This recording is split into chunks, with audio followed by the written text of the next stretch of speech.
On parlait rénovation énergétique, mais on n'a pas pensé global à l'époque. On pensait changer les menuiseries, améliorer le confort énergétique, mais pas plus que ça.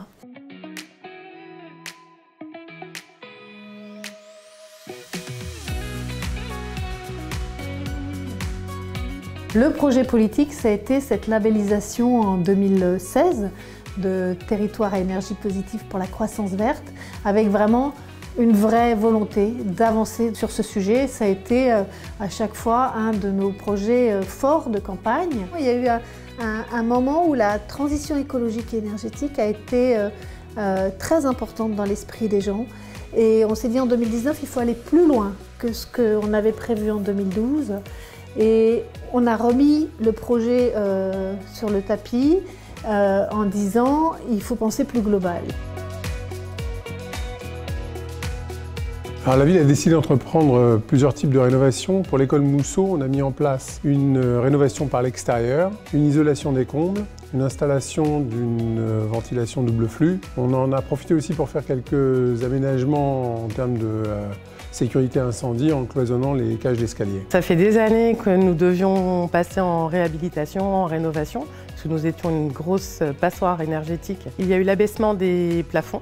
Nous avons également l'installation d'une ventilation double flux, le changement de toutes les menuiseries, des sols, la réfection des murs.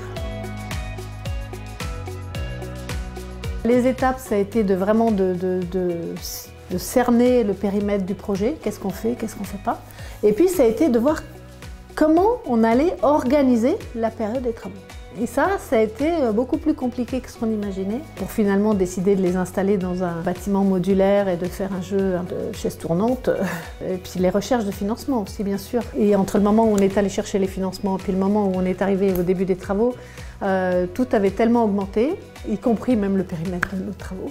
Il nous est resté un très fort reste à charge sur ce projet. Et la raison pour laquelle on est allé chercher la Banque des Territoires pour nous aider à financer ce gros morceau qui restait. On vise à terme 60%, et on est très ambitieux. On a ce label TEPCV qui nous pousse, qui nous motive pour aller plus loin que les obligations légales. C'est des économies de fonctionnement quand on baisse la consommation d'énergie. Donc on a toujours mis en avant le fait qu'on privilégiait les investissements qui permettaient des économies de dépenses de fonctionnement comme l'énergie. Bien, de repartir de zéro, pas faire comme nous, prendre un bout de projet puis essayer de l'améliorer. C'est beaucoup plus compliqué que si on part d'une page blanche et qu'on construit ensemble un projet global.